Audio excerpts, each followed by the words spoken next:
In a previous video we talked about killer children. Today we go back to the topic with the case of Gisberta.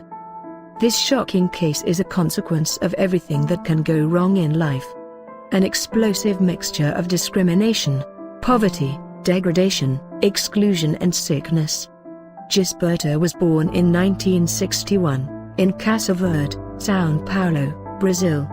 She was born as a male with the name of Gisberto, like her father, and she was the youngest of 8 siblings.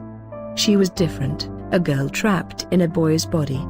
She waited until the age of 14 to take a stand on this matter.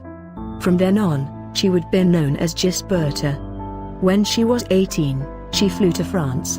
This would be a temporary freedom for her. She ran away from hate and to find herself. She came back to Brazil to begin the hormone therapy. At the age of 20, Gisberta decided to move to Portugal, a promised land where she could be the woman she was, without the stare of strangers.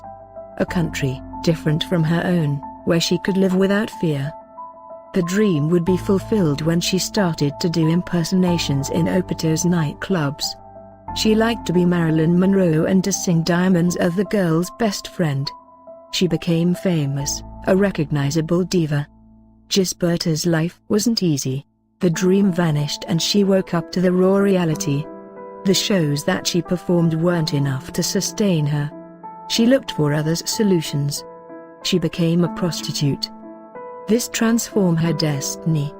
Prostitution brought her disease and drugs, an addiction that she was not able to overcome. The deterioration of her looks was an obstacle to getting a regular job. Unemployed, she couldn't get a new visa and she became an illegal immigrant. The money wasn't enough.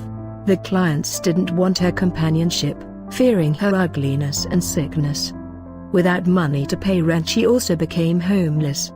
She refused any kind of treatment. Her mind was destroyed like her dream. She had AIDS, tuberculosis, pneumonia and laryngeal candidiasis. She found shelter in an abandoned building. This building is a half-built shopping center. Near that building was an institution for kids.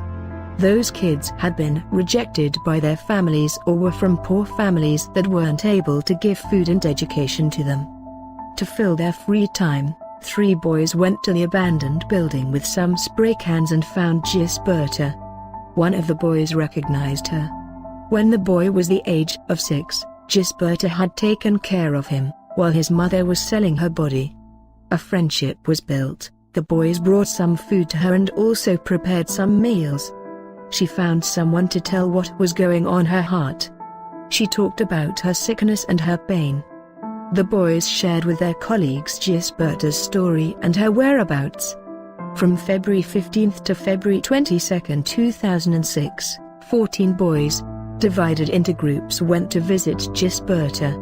But this time it was not to bring her food or comfort but to beat her.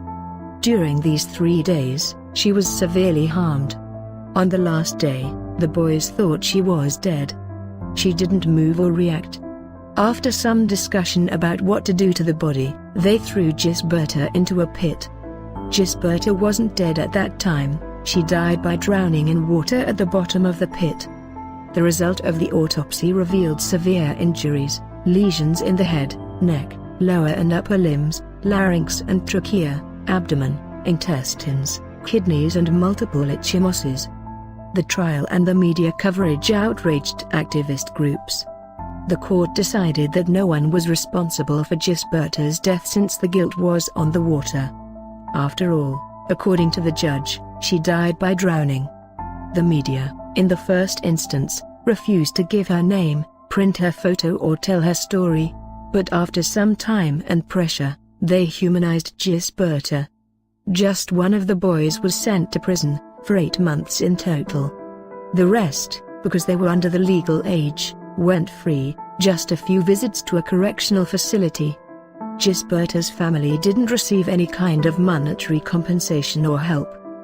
The institution where the young boys used to live is now closed. A sex scandal involving the abuse of minors and a misappropriation of money hit it, and was the final cut.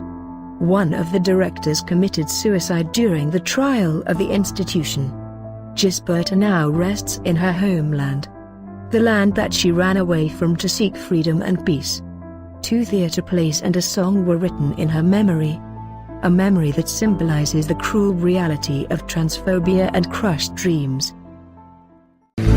Perdi-me do nome, hoje pode chamar-me de tu. Dancei em palácios, hoje danço na rua.